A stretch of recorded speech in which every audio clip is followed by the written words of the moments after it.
कथा संभावित थिला आगुरु भी निर्वाचन समय भी लोक मानकर जो भली भाव रे उत्साह जो भली भाव रे समर्थन अकुंठ चित्तरे जो भली भाव रे भारतीय जनता पार्टी पई तांकर समर्थन ज्ञापन करथिले कथा स्पष्ट थिला एवं निश्चित भाव रे सरकारंकर भल काम करिवार सुफल मिलिछि। प्रधानमंत्री नरेंद्र मोदी प्रति लोकंकर आस्था सेटा भी प्रदर्शित हेछि एवं मोहन माझी सरकार भल काम कर संपूर्ण सुफल उपनिर्वाचन में भी प्रतिफलित होती। तेणुक विपुल संख्यार ये निर्वाचन जितेबार नुआपड़ार लोक मैंने संपूर्ण रूपे एक रास्ता या आम नुआपड़ार समस्त पाखे दल तरफ एवं सरकार तरफ भी आम कृतज्ञता जनाऊँ तांकर अकुंठ समर्थन पाए। तो मोदी भी सफलता एवं ओडिशा रे चलीथिबा सरकार मोहन माझी नेतृत्व में चलती सरकार भी सफलता दुईटी जाक सरकार सफलता को लेकिन आज लोकंकर गोटे आत्मविश्वास तैयारी आम निश्चित भाव में सुशासन भितर चलीचु एवं सुशासन जो नमूना प्रदर्शन कर सरकार से नमूना को लेकिन आगु को चलिया अंततः साधारण लोके भी ओडिशार मनस्थिर कर ये तार एक प्रतिफलन।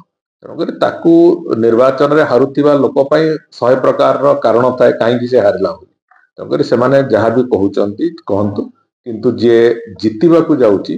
ता पाखे गोटे कथा थाए जे विकास सांगे लोक अच्छा विकास को आधार करके लोक भारतीय जनता पार्टी सपक्ष में भोट दे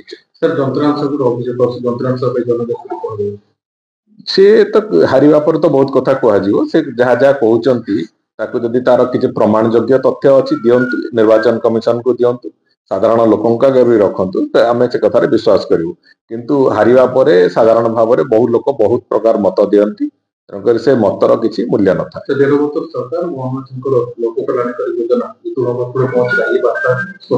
निश्चित भाव में सरकार लोकंर आस्था तैयारी सुशासन उपर लोकंर विश्वास तैयारी लोके आज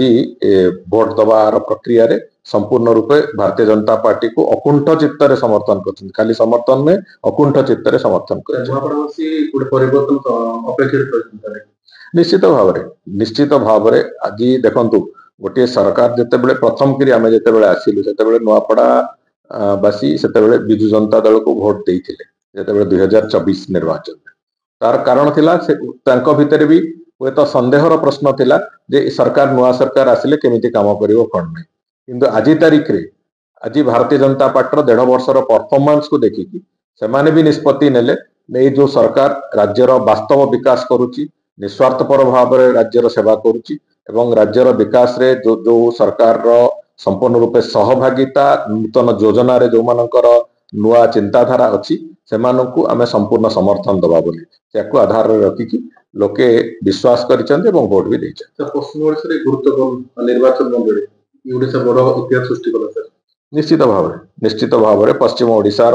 ये एक अन्यतम गुरुत्वपूर्ण निर्वाचन मंडली ये अतीत ये सीट आम पाखे थिला एवं आज पुणी आम पाखक ही फेरी।